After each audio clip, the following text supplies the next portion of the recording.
सुनो यहाँ पर क्या दे रखा है, यहाँ पर बोला है एक स्मॉल ब्लॉक ए पर रखा हुआ है और इसको हम फिर ए से बी ले जा रहे हैं with the help of external constant force F. External constant magnitude की फोर्स है F, work done by this force if this force is always acting horizontally. अगर एफ फोर्स हमेशा हॉरिजॉन्टली एक्ट कर रही है तो पूछा है कि work done bye F force क्या होगा इस पार्टिकल को ए से बी ले जाने में। अगर वो टेंजेंशियल एक्ट कर रही है तो क्या होगा, और अगर एफ फोर्स की डायरेक्शन हमेशा पी बी पॉइंट की तरफ है तो वर्क डन क्या होगा। तीनों केस में वर्क डन निकालना है, करो कैलकुलेट। पहले केस का आंसर आया किसी का, एफ आर, बिल्कुल।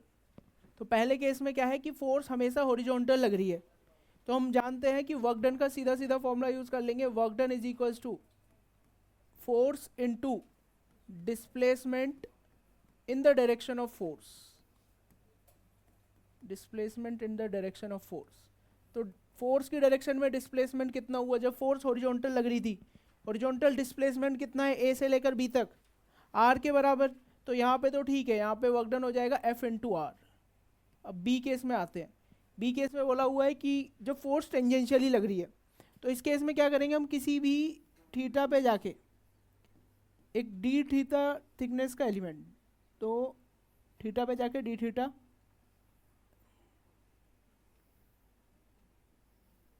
ठीक है। यहाँ पे अब मान लो ब्लॉक को लेके गए हैं इधर, तो यहाँ पे फोर्स हमें पता है, फोर्स तो ऐसे लगेगी टेंजेंशियल एफ वेक्टर, और डिस्प्लेसमेंट भी किधर होगा, टेंजेंशियल डायरेक्शन में ही होगा ना।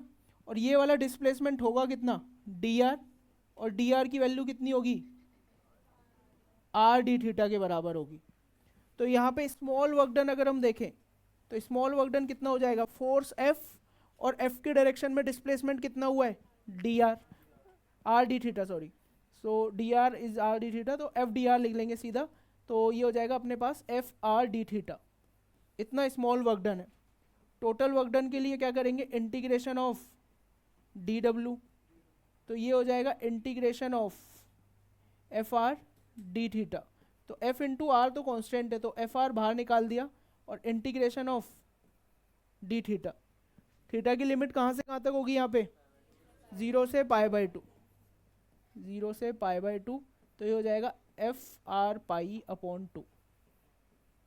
इतना वर्क डन हो गया इस केस में, ठीक है। अब आते हैं हम सी पार्ट पे। सी पार्ट पे क्या बोला है, अच्छा पहले ए और बी नोट कर लो फिर सी पे आते हैं, क्योंकि ये डायग्राम अरेंज करना पड़ेगा उसके लिए।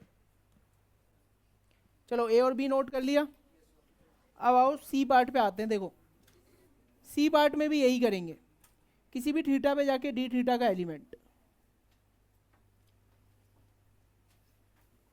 लो इधर गए तो ये वाला डिस्टेंस हमें पता है आर डी थीटा हो जाएगा, वो लिख लेते हैं।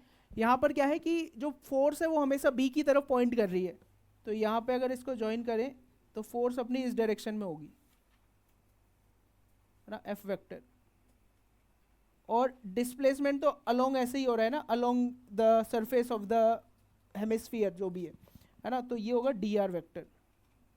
अब हमें ये एंगल देखना है कि इनके बीच का ये एंगल क्या हो जाएगा इस मोमेंट पे। तो एंगल देखने के लिए हमने क्या किया कि यहाँ पर चलो ठीक है, ये डी थीटा, यहाँ पे थीटा का एलिमेंट था, ये थिकनेस जो थी वो कितनी थी अपने पास, आर डी थीटा। तो ये पता है हमें डी आर की वैल्यू जो है वो कितनी है, आर डी थीटा। बट हमारा काम है ये एंगल फाइंड करना, ये एंगल क्या होगा, ये वाला angle.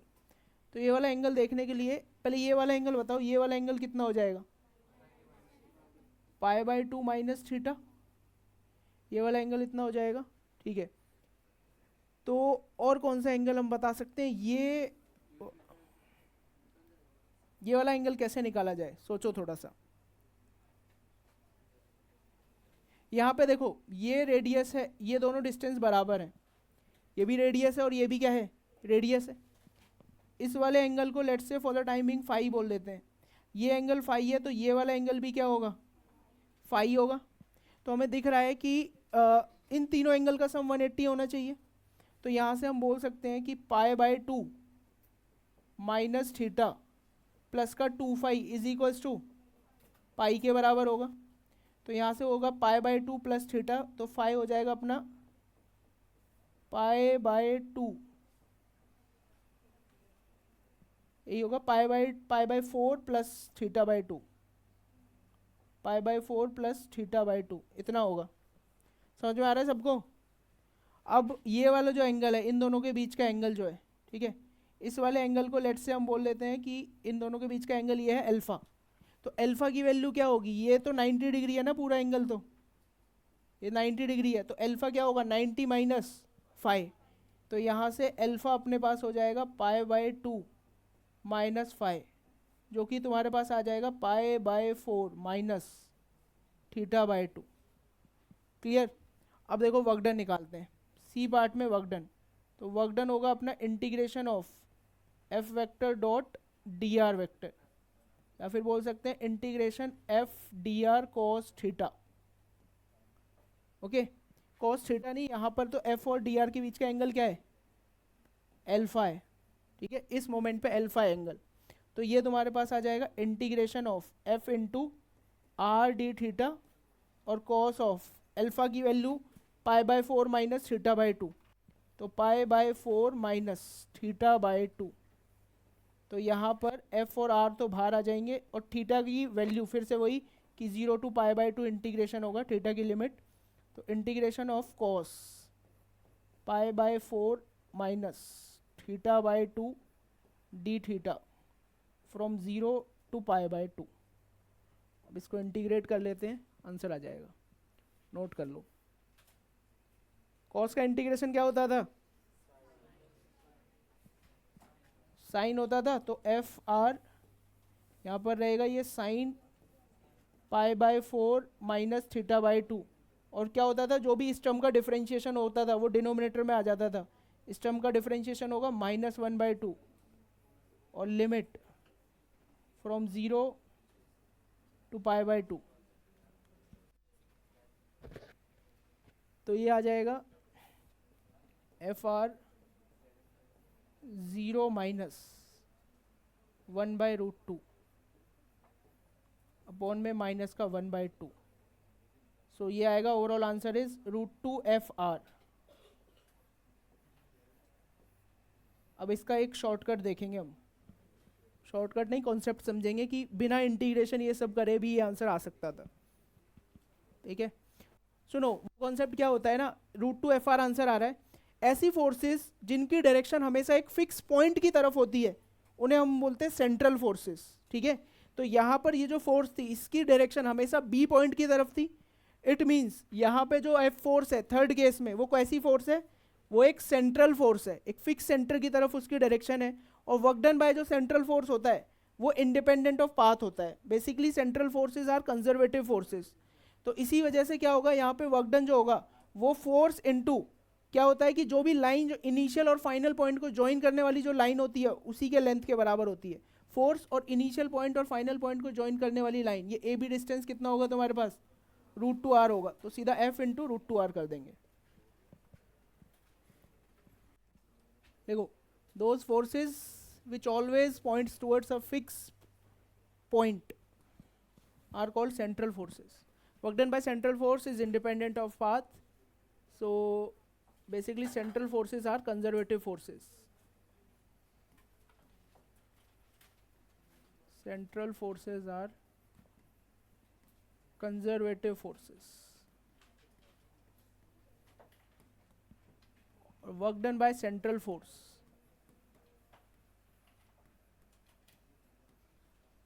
work done by constant magnitude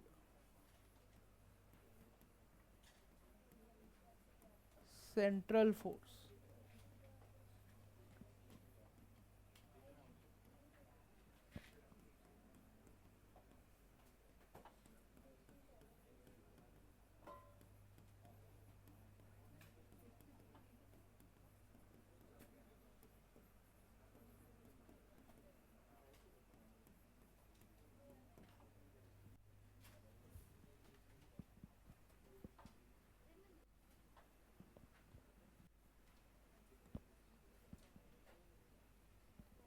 तो इसीलिए यहाँ पर सीधा हम लिख देते थे work done bye F forces, force F और इनिशियल और फाइनल पॉइंट के बीच का displacement is √2r।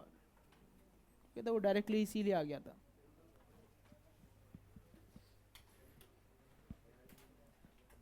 Easy problem just for you guys only. बस एडवांस 2014 लिख के छोड़ देना और सॉल्यूशन करो, क्योंकि मॉड्यूल में ये क्वेश्चन दे रखा है।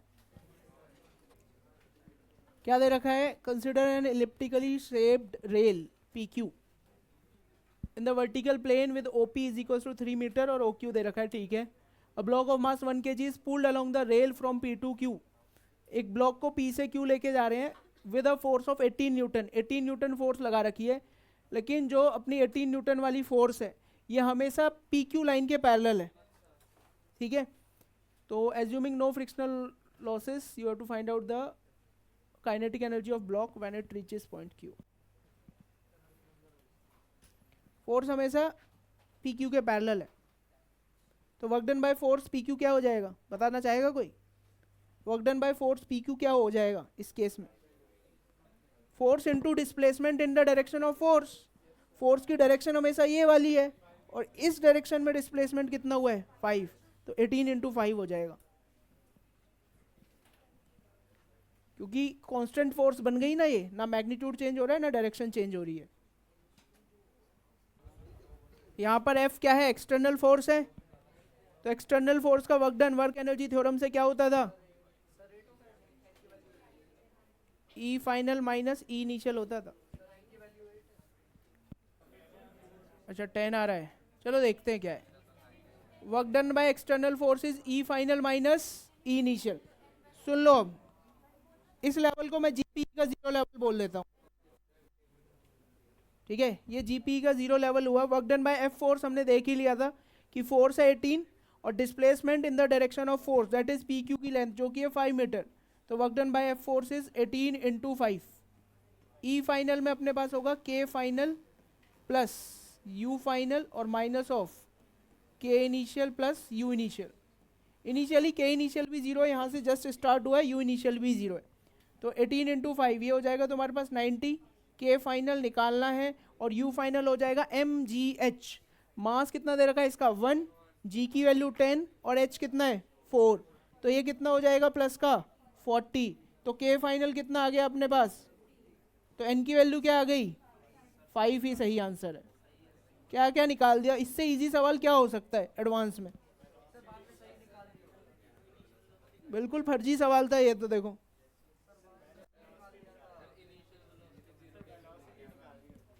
वेलोसिटी बोली ही नहीं है तो निकालेंगे क्यों भाई? काइनेटिक एनर्जी बोली है ना, क्योंकि वहां से खींचना है, बस स्टार्ट किया है, उसको कुछ बोला ही नहीं है, तो 0 ही लेंगे ना, अदरवाइज तो कभी आंसर ही नहीं आने का। चलो अब नेक्स्ट टॉपिक पे हम मूव करते हैं, जिसका नाम है vertical circular motion, VCM।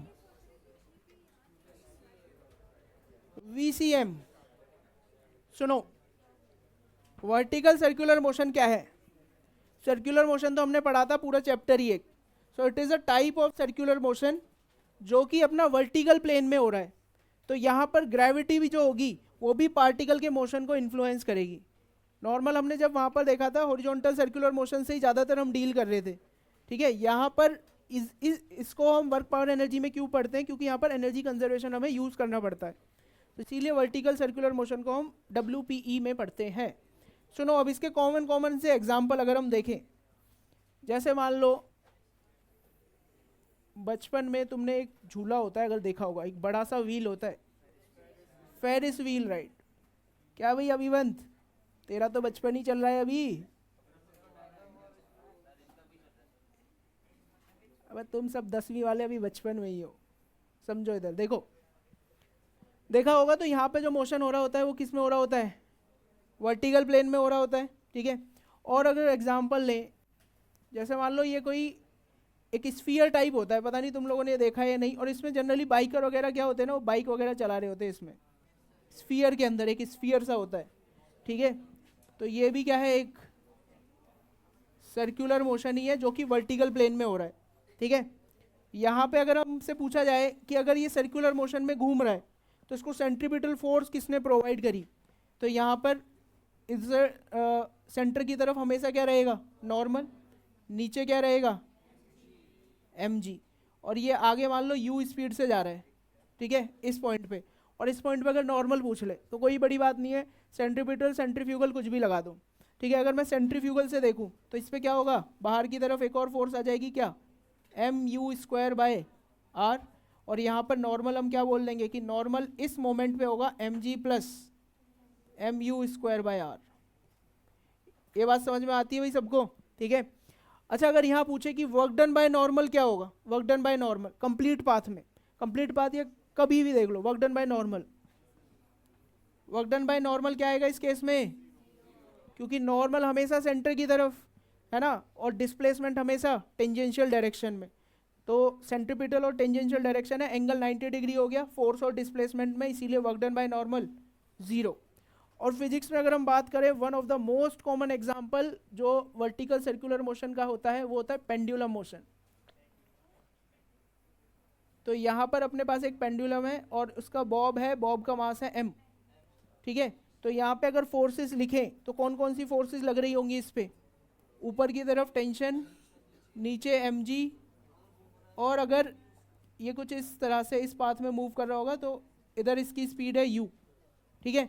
Centrifugal से देखें या सेंट्रीपिटल से अगर हम देखें तो हम क्या बोलते हैं, force towards centre is equals to mass times of acceleration towards centre, ठीक है। तो सेंटर की तरफ एक्सेलरेशन कितना हो जाएगा इसका, v²/r, तो हम लिखेंगे t minus mg is equals to m times of ac, ac क्या होगा v²/r या u²/r, तो यहाँ पर टेंशन तुम्हारे पास कितना आ जाएगा, mg प्लस mu²/r। सेंट्रीफ्यूगल से देखते तो ऐसे ही दिख जाता कि नीचे की तरफ mu²/r लग रहा होता, t is equals to mg plus mu²/r हो जाता। यहाँ पे बताओ वर्क डन बाय टेंशन क्या होगा, वर्क डन बाय टेंशन किसी भी इंस्टेंट पे, यहाँ पर भी वर्क डन बाय टेंशन किसी भी इंस्टेंट पे क्या होगा, 0, क्योंकि टेंशन हमेशा सेंटर की तरफ लगेगी और जो वेलोसिटी या डिस्प्लेसमेंट होगा वो हमेशा टेंजेंशियल होगा, इसीलिए वर्क डन बाय टेंशन यहाँ पर क्या हो गया, 0 हो गया। अब देखो इधर आओ, सुनो, वर्टिकल सर्कुलर मोशन है, अभी पेंडुलम के केस में एक बार हम ये भी देखेंगे कि मिनिमम कितनी स्पीड दें इसको, सो डैट ये पूरा वर्टिकल सर्कल कंप्लीट कर जाए, ठीक है। वो सारी चीज़ें खैर आगे पढ़ेंगे अभी हम। तो अपने पास क्या है, मान लो एक जनरल कोई भी वर्टिकल सर्कल हमने ले रखा है और इस सर्कल में हमने कुछ पॉइंट्स मार्क कर दिए, let's say this is point A, this is point B, और ये है अपने पास पॉइंट सी, और ये है अपने पास पॉइंट डी, ठीक है। यहाँ से मान लो फिर से वही पेंडुलम वाला एग्जांपल ही ले रहे हैं कि इधर कोई पेंडुलम था अपने पास, इसको हमने स्पीड दी इधर की तरफ u, ठीक है। अब क्या बातें कर रहे हो भाई तुम लोग, पढ़ना नहीं है तुम्हें, बुला रहा है तो जा, चला जा। a टू b अगर हम बात करें, a टू बी बताओ, a से b जैसे जैसे हम जाते जाएंगे तो a से b जाते वक्त स्पीड विल इंक्रीज और डिक्रीज, a से b जाते वक्त ये हमको समझ में आ रहा है कि स्पीड क्या है, डिक्रीज हो रही है। क्यों डिक्रीज हो रही है, क्योंकि ग्रेविटी इसके मोशन को अपोज कर रही है। b से c जाते वक्त भी स्पीड क्या होगी इसकी, डिक्रीज होगी, ठीक है। c टू d जाते वक्त स्पीड इंक्रीज होगी, और जब d टू a अगर हम बात करें, d टू a क्या होगा, स्पीड अगेन इंक्रीज हो जाएगी। तो यहाँ पे देखो हमको एक बात समझ में आ रही है कि यहाँ पे हर पॉइंट पे स्पीड चेंज होती जा रही है। अब हर पॉइंट पे अगर स्पीड चेंज हो रही होगी तो हर पॉइंट पे टेंशन भी क्या होगी, चेंज होती जाएगी। तो हमें वही देखना है पहले कि किसी भी एंगुलर पोजीशन थीटा एंगल पे, किसी भी जनरल पोजीशन पे क्या टेंशन होगी, क्या स्पीड होगी, ठीक है। तो सबसे पहले हम देखते हैं speed at any angle theta, पहले इतने को नोट कर लो फिर समझेंगे।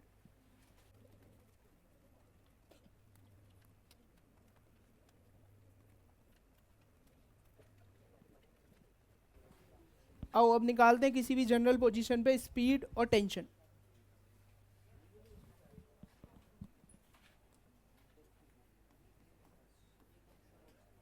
Speed and tension at any point,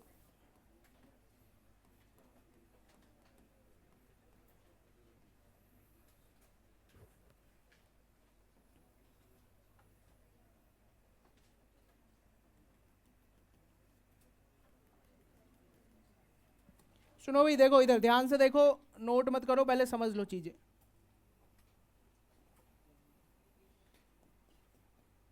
pendulum Bob था, उसको इधर वेलोसिटी दी हमने u, ठीक है। अब हमने क्या किया, किसी भी जनरल पोजीशन पे इसको देख रहे हैं, मान लो यहाँ से सर वीसीएम में हमेशा थीटा हम वर्टिकल से ही लेंगे, ठीक है, वर्टिकल सर्कुलर मोशन में थीटा वर्टिकल से ही लेना है। बॉब यहाँ पे पहुँच जाएगा, यहाँ पे पहुँचेगा तो स्पीड इसकी सेम रहेगी या बदल जाएगी, चेंज हो जाएगी। तो यहाँ पर कितनी हो जाएगी v। अब इधर बताओ फोर्सेस, बताओ क्या क्या लग रहे होंगे इधर फोर्सेस, mg वर्टिकली डाउनवर्ड, ठीक है, एक टेंशन भी लग रही होगी, m v square by r बाहर लगा लो, चलो ठीक है, m v square by l हो जाएगा ना, ओके। और इसके भी कंपोनेंट कर लेते हैं, एक टेंजेंशियल डायरेक्शन में और एक सेंट्रीपिटल डायरेक्शन में। टेंजेंशियल में करें तो इधर की तरफ आ जाएगा टेंजेंट के अलोंग, ये एंगल थीटा है तो ये वाला एंगल भी क्या हो जाएगा तुम्हारे पास, थीटा। तो एम जी का ये वाला कंपोनेंट क्या होगा, एम जी साइन थीटा, और इधर वाला कंपोनेंट क्या हो जाएगा इसका, m g cos theta, okay. तो यहाँ पर क्या करेंगे ना, वीसीएम में हर बार बस दो ही चीज़ें यूज़ करेंगे। एक बार हम एनएलएम यूज़ करेंगे फोर्स फाइंड करने के लिए, टेंशन फाइंड करने के लिए हमेशा एनएलएम यूज़ होगा, और स्पीड फाइंड करने के लिए एनर्जी कंजर्वेशन, ठीक है। तो पार्टिकल अगर हम बात करें तो पार्टिकल इनिशियली इधर था, पोजीशन ए बोल देते हैं, और अभी ये किसी पॉइंट पी पर आ गया, ये था अपने पास बी, ये सी पॉइंट था और ये डी पॉइंट था, ठीक है। तो एक बार देखते कि इसने हाइट कितनी गेन कर ली, पी पे पहुंच गया और इनिशियली इस लेवल पे था, ओके। तो इसको हम बोल रहे हैं ये है जीपीई का जीरो लेवल, जीपीई जीरो। तो ये इतना हाइट ऊपर चला गया, एच की वैल्यू बता सकते हो क्या होगी, ये पूरी लेंथ कितनी है एल, और इतनी लेंथ कितनी होगी एल कॉस थीटा। तो एच की वैल्यू क्या आ जाएगी अपने पास, L minus L cos theta, that is L one minus cos theta, ठीक है। अब यहाँ पर एक बात समझो कि इसको सर्कुलर मोशन करा कौन रहा है, कौन सी फोर्स है जो सर्कुलर मोशन के रिस्पॉन्सिबल है, टेंशन। अगर टेंशन जीरो होगी क्या ये सर्कुलर मोशन कर पाएगा, नहीं कर पाएगा। तो एक बात हमको समझ में आती है कि अगर हमें सर्कुलर मोशन कराना है, पूरा वीसीएम कराना है, तो tension everywhere should be greater than और just equals to zero. Just मतलब बाउंड्री कंडीशन ले रखी है हमने वो, तो टेंशन हर जगह ग्रेटर देन और इक्वल्स टू जीरो होनी चाहिए, ठीक है। अब सुनो, अब एनर्जी कंजर्वेशन लगाते हैं हम। सो एक बार एनर्जी कंजर्वेशन लगाएंगे between A and P. Energy conservation के लिए हमने बोला kinetic energy at A plus potential energy at A is equals to kinetic energy at B, kinetic energy at P plus potential energy at P. A पर kinetic energy कितनी होगी, half M you square, और ए पर potential energy कितनी होगी, zero. P पर kinetic energy कितनी होगी, हाफ एम वी स्क्वायर, और पी पर काइनेटिक पोटेंशियल एनर्जी कितनी होगी, एम जी एच, और एच की वैल्यू तुम्हारे पास क्या है, L one minus cos theta. तो यहाँ से देखो एम एम एम तो कैंसिल ही हो गया, तो इधर से अपने पास वी स्क्वायर क्या आ जाएगा, यहाँ से वी स्क्वायर आएगा अपने पास u square minus two g L one minus cos theta. ये अपने पास स्पीड आ गई, ठीक है। V square minus u square, v square is equals to u square minus two g L one minus cos theta. देखो u square तो fix है, यू स्क्वायर फिक्स है, तो जैसे जैसे हम ए से बी जाएंगे तो जो थीटा होगा वो इंक्रीज होता जाएगा। थीटा अगर इंक्रीज होता जाएगा तो हमको यहाँ पे समझ में आ रहा है कॉस थीटा क्या होगा, कॉस थीटा डिक्रीज होता जाएगा। One minus cos theta overall जो क्वांटिटी है उसकी वैल्यू इंक्रीज होती जाएगी, मतलब two g L one minus cos theta की जो वैल्यू है वो इंक्रीज होती जाएगी। इंक्रीज होती जाएगी तो स्पीड इसकी वजह से क्या होगी अपनी, डिक्रीज होती जाएगी। वो यहाँ से दिख रहा है कि जैसे जैसे ए से पी गए या और भी ऊपर जाएंगे तो स्पीड अपनी डिक्रीज होती जाएगी। अब हमें टेंशन भी निकालनी है कि इस पोजीशन पे टेंशन क्या होगी। मैंने क्या बोला था, टेंशन के लिए क्या यूज़ करेंगे हम, एनएलएम यूज़ करेंगे। तो एनएलएम की हेल्प से हमें मिल रहा है कि tension is equals to m g cos theta plus m v square by l, ठीक है। तो एनएलएम एक बार हमने लगाया, सो एनएलएम की हेल्प से हमको क्या देखने को मिला, टेंशन जो है, टेंशन वो आ रही है अपने पास m g cos theta plus m v square by L. तो यहाँ से टेंशन देखो कितनी आ जाएगी, ये हो जाएगी एम जी कॉस थीटा, और वी स्क्वायर की वैल्यू भी पुट कर दो, plus m by L, v square हो जाएगा अपने पास u square minus two g L one minus cos theta. तो टेंशन जो अपने पास हो जाएगी इसमें अगर हम m/l कॉमन ले लें तो देखो यहाँ पे क्या किया, इसको भी l से मल्टीप्लाई कर दिया तो mgl cos theta upon l हो जाएगा। ये हो जाएगा mu²/l, m/l कॉमन ले रखा है तो ये हो जाएगा u²। ये अपने पास कितना है -2gl, u² -2gl, और क्या बन रहा है +2gl cos थीटा, और इधर से क्या बनेगा +gl cos theta, u² -2gl plus 3gl cos theta. ये टेंशन आ रही है किसी भी पोजीशन पे। ये बात तुम लोगों को समझ में आई?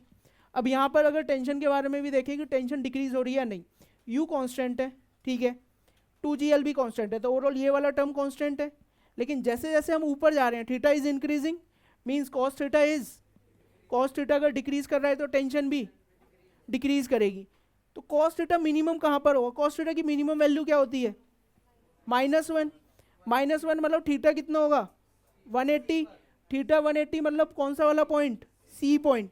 तो सी पॉइंट पे टेंशन जीरो होने के सबसे ज़्यादा चांसेस हैं, ठीक है।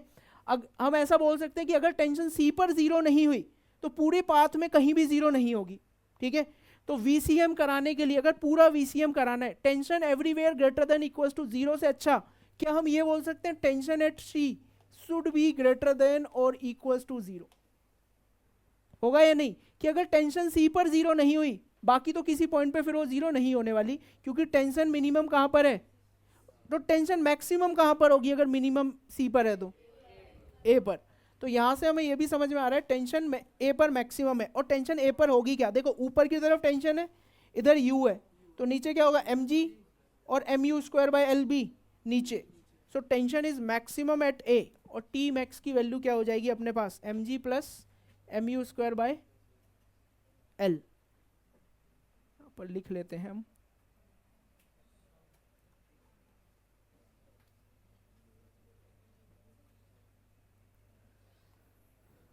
सुनो, tension is maximum, tension maximum है ए पर, और टेंशन की वैल्यू हो जाएगी mg प्लस mu²/l।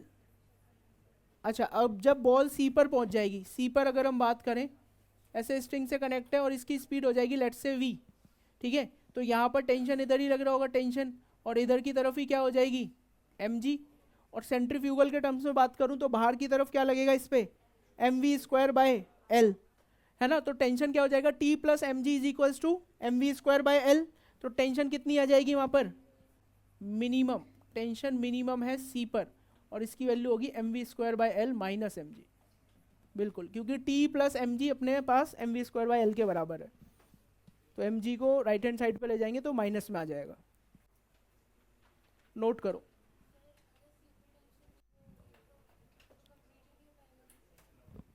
सी पर टेंशन जीरो का डज नॉट मीन कि सी पर स्पीड भी जीरो होगी। टेंशन जीरो होगी तो जैसे ही ये थोड़ा सा भी डिस्प्लेस हो जाएगा वैसे ही टेंशन वापस आ जाएगी, और वो डिस्प्लेस तो होगा ही, क्योंकि टेंशन सी पर जीरो का ये मतलब बिल्कुल भी नहीं है कि सी पर स्पीड भी जीरो। देखो नेक्स्ट केस नोट कर लिया वो सबने? नेक्स्ट केस है अपने पास motion of bob in lower hemisphere. मतलब ये क्या है? ये बी पॉइंट से ऊपर नहीं आ पा रहा है, बस यहीं पर पेंडुलम टाइप मोशन करने जा रहा है, या बोले ऑसिलेटरी मोशन कर रहा है बिटवीन बी एंड डी। तो हमें देखना है कि मिनिमम वेलोसिटी इसको कितना दे कि जस्ट ये बी तक पहुंच पाए और उसके बाद ये वापस आ जाए। वापस आएगा यहाँ पर आके फिर सेम स्पीड हो जाएगी और फिर इधर चला जाएगा, ठीक है। तो वही निकालना है कि मिनिमम स्पीड कितनी दे सो डैट ये ऑसिलेटरी टाइप मोशन करे। तो इसके लिए देखो यहाँ पर हमें पहले तो एक बात समझनी होगी, क्या बी और डी के बीच में टेंशन जीरो हो सकती है या नहीं, ये हमको पहले चेक करना है। तो इसे चेक करने के लिए हम क्या करेंगे? इसे चेक करने के लिए मान लो हम किसी भी पोजीशन पे चले गए, let's say this angle is theta, ठीक है। तो यहाँ पर फिर से हमने डायग्राम बनाया कि इसकी स्पीड होगी v, यहाँ पर टेंशन होगी t, तो इधर की तरफ क्या लगेगा mg, और mg का ये वाला कंपोनेंट क्या होगा अपने पास mg cos थीटा, और इधर की तरफ क्या होगा mv²/l। तो टेंशन देखो, टेंशन इधर तुम्हारे पास आएगी mg cos theta plus mv²/l। देखो यहाँ से यहाँ तक हम ये बोल रहे हैं v जीरो नहीं है, तो v अगर जीरो नहीं है तो ये भी एग्जिस्ट करेगा, ये भी एग्जिस्ट करेगा। क्या टेंशन जीरो हो सकती है? नहीं होगी, क्योंकि दो नंबरों का सम ही है ये। तो हमें ये समझ में आ रहा है कि ए से लेकर बी तक या ए से लेकर डी तक टेंशन कभी जीरो नहीं होने वाली। तो बी पे, लेकिन हाँ एक बात है कि स्पीड जैसे जैसे ऊपर जा रहे हैं वो कम होती जा रही है। तो जस्ट सी बी पर पहुंचेगा तो क्या जीरो होगी, यहाँ पर टेंशन जीरो होगी या फिर स्पीड जीरो हो जाएगी, इसकी स्पीड जीरो हो जाएगी। ठीक है, तो यहाँ पर हमको समझ में आ रहा है कि अगर इसको पेंडुलम टाइप मोशन करना है तो हमको ये समझ में आ गया कि वी भी कितनी होनी चाहिए, जीरो। और किसी भी पोजीशन पे स्पीड क्या होती थी अपने पास, v square is equal to u square minus 2gl 1 minus cos theta is equal to 0। और बी पर थीटा कितना है, बी पर थीटा कितना एंगल रोटेट कर जाएगा, ये 90 डिग्री। तो हमें ये समझ में आ रहा है कि theta at B is 90 degree. तो वी भी जीरो हो गई, तो ये हो जाएगा u square minus 2gl is equal to 0। तो u की वैल्यू कितनी आ जाएगी तुम्हारे पास, 2gl। इसका मतलब अगर इसको लोअर हेमिस्फीयर में मोशन करना है तो इनिशियल वेलोसिटी अगर 0 से लेकर 2gl के जितनी है तो ये लोअर हेमिस्फीयर में ही रहेगा। ठीक है, अगर ये वाली कंडीशन होगी तो हमने लोअर हेमिस्फीयर के लिए निकाल लिया, और ये भी समझ में आ गया कि लोअर हेमिस्फीयर में कहीं भी टेंशन जीरो नहीं होने वाली। ठीक है,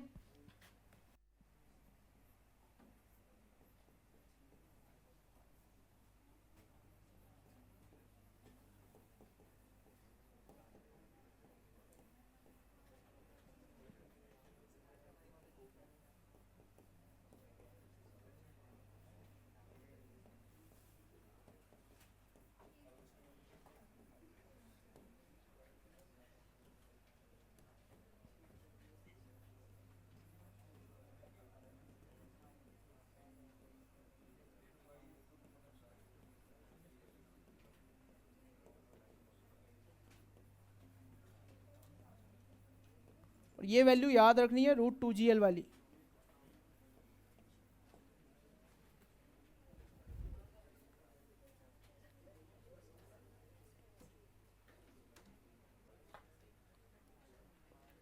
केस 2 पे आते हैं। केस 2 क्या है, minimum velocity given to the bob at lowest position to complete VCM. ठीक है, तो वीसीएम कंप्लीट करने के लिए ए पॉइंट पे मिनिमम कितनी वेलोसिटी दे इन टर्म्स ऑफ जीएलएल, जैसे वहाँ √2gl था ना, यहाँ पर वही निकालना है कि मिनिमम क्या वेलोसिटी हो जी और एल के टर्म्स में, सो डैट ये पूरा सर्कुलर मोशन कंप्लीट कर जाए। हमको एक बात समझ में आती है कि बी तक टेंशन जीरो नहीं थी, लेकिन बी के बाद टेंशन डिक्रीज होना स्टार्ट हो गई और बी और सी के बीच में टेंशन जीरो होने के चांसेस भी हैं। लेकिन अगर वीसीएम कराना है उसकी कंडीशन ही क्या थी कि टेंशन सी पर क्या होनी चाहिए, ग्रेटर देन और इक्वल टू जीरो। ठीक है, तो जस्ट एक्सट्रीम कंडीशन ले, या फिर हम बोल दें tension at C should be greater than और इक्वल टू जीरो वीसीएम कराने के लिए। और टेंशन हमने देखी थी किसी भी जनरल पोजीशन पे होती थी m/l you square minus u square क्या था, माइनस था प्लस माइनस ही था, यू स्क्वायर माइनस 2gl क्या था, क्या लिखवाया था, you plus 3gl cos theta, यही था, प्लस 3gl कॉस थीटा, हाँ यही था। Yes, this should be greater than और इक्वल्स टू जीरो। अब अगर मैं सी पर बात करूं, सी पर थीटा कितना हो जाएगा तुम्हारे पास, 180 हो जाएगा। थीटा 180 हुआ तो कॉस थीटा कितना हो जाएगा, -1। तो हमने देखा कि एट सी जो थीटा की वैल्यू है वो 180 डिग्री अपने को मिल रही है। तो हमने यहाँ से लिखा m/l you square minus 2gl, और ये कितना हो जाएगा -3gl should be greater than और इक्वल्स टू जीरो। m/l उधर जाके वैसे ही जीरो, तो ये बन रहा है यू स्क्वायर माइनस 5gl। तो you square should be greater than और इक्वल्स टू 5gl। मतलब अगर वीसीएम कंप्लीट कराना है तो u की वैल्यू ग्रेटर देन और इक्वल्स टू क्या होनी चाहिए, 5gl होनी चाहिए। ठीक है, अब तुम्हारा काम होगा, अगर u की वैल्यू √5gl है तो v की वैल्यू क्या होगी ये तुम्हें निकालना है। ठीक है,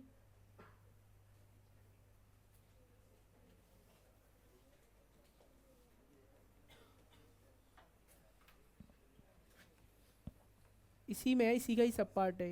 इफ u मतलब मिनिमम वेलोसिटी कितनी देनी होगी वीसीएम कराने के लिए, √5gl। उससे बड़ी होगी तो कर ही लेगा, लेकिन मिनिमम √5gl हो। If you minimum u is equals to u minimum is equals to √5gl है अगर, then find speed at top most point.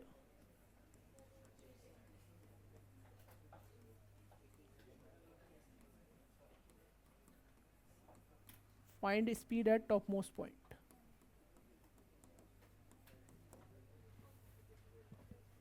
कितनी आ रही है, निकाला किसी ने?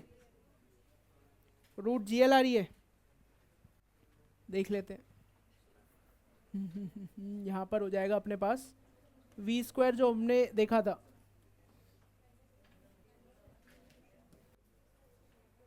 v² होता था v² is u² minus 2gl1 minus cos theta. तो एट c अगर हम बात करें v² is equals to 5gl minus 2gl और 1 माइनस ऑफ -1 cos 180 है ना. तो v अपने पास आ जाएगा √gl.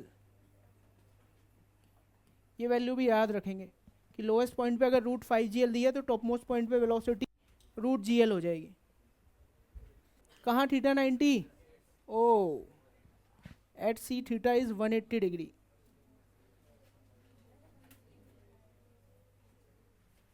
बहुत से लोगों ने 190 डिग्री लिख भी लिया होगा. कितनों ने लिख लिया? कोई तो होगा, ऐसा हो ही नहीं सकता कोई. अब सोचो अगर वेलोसिटी √2gl से बड़ी दें और √5gl से छोटी दें तो क्या होगा, अब ये बताओ. √2gl से बड़ी लेकिन √5gl से छोटी,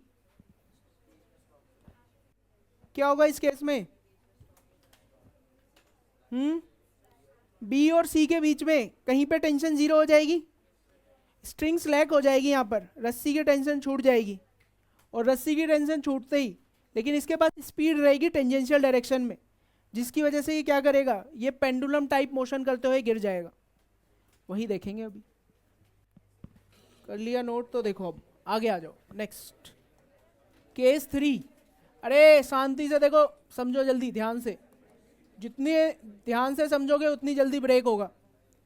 केस 3, 2gl से बड़ी है u की वैल्यू लेकिन छोटी है √5gl से. 2gl से बड़ी है मतलब b से ऊपर पहुंचेगा, 5gl से छोटी है मतलब c से नीचे ही रहेगा. तो यहाँ पर b और c के बीच में टेंशन कहीं पे 0 हो जाएगी. नोट नहीं करता नजर आ जाए कोई भी, समझना है बस, अभी नोट करने का टाइम दिया जाएगा.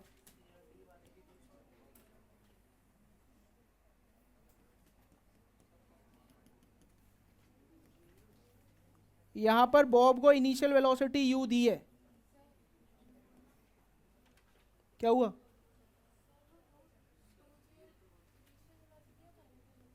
u लिखा हुआ है ना, तो इनिशियल ही है ना. a है, b है, c है और d है. तो यहाँ पे हमको समझ में आया कि यहाँ कहीं पे पहुँच के, यहाँ पे पहुँचते ही टेंशन क्या हो जाएगी? 0.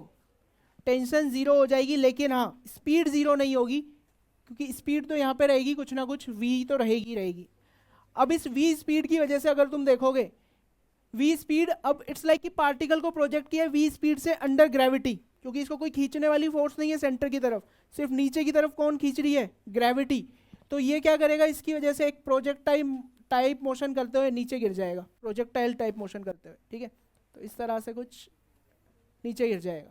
ठीक है, तो वही हम देखेंगे. उसमें ही बहुत सारी केसेस होते हैं कि रेंज क्या होगी, सेंटर से पास करे उसके लिए कंडीशन क्या होगी.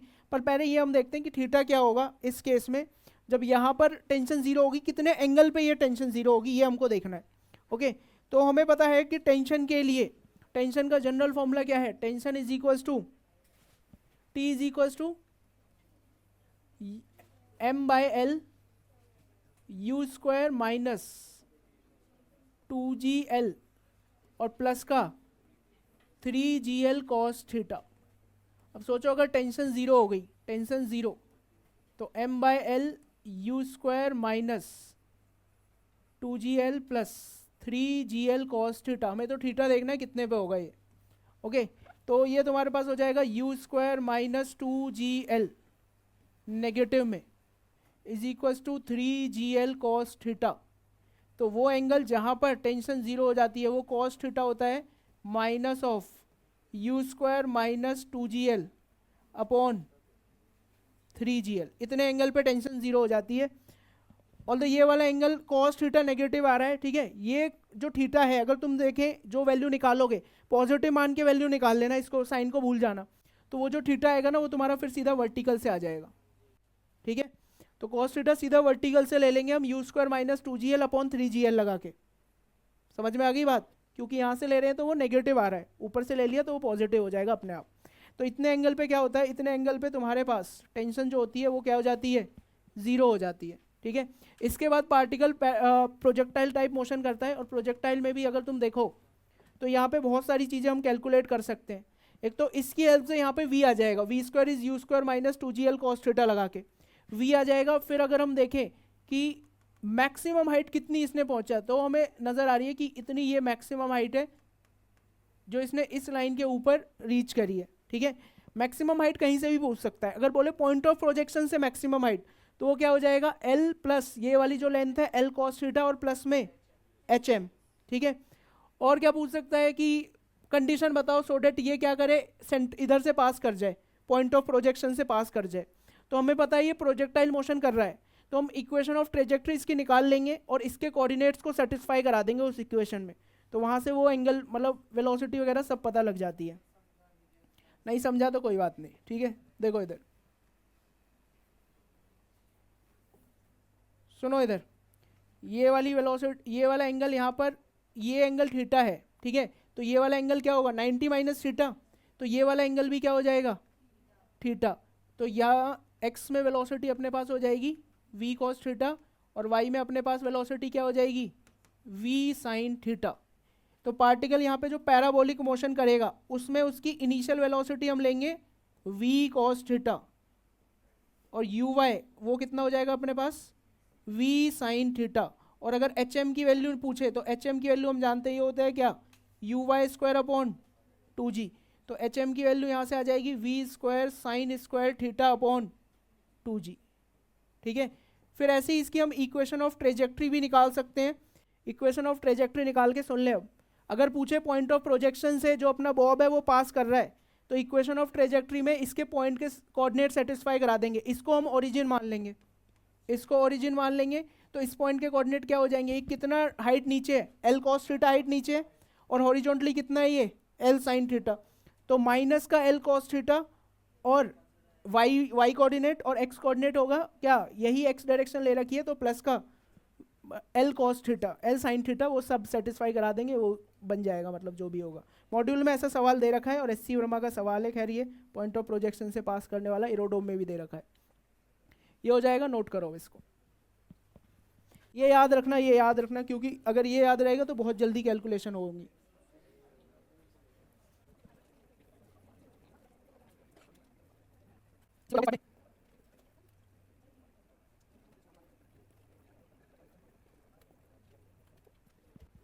टेंशन जीरो को बोलते हैं स्लैकिंग ऑफ स्ट्रिंग।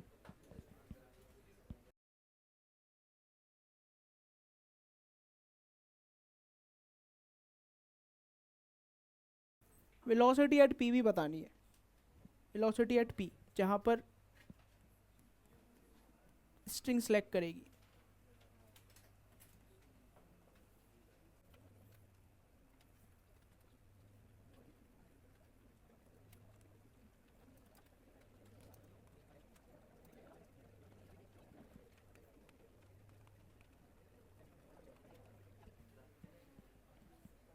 जहाँ पर कॉन्टेक्ट छूटेगा वहाँ वेलोसिटी होगी GL cos थीटा, क्योंकि mg cos theta mv square by l को बैलेंस कर रहा होगा उस मोमेंट पे।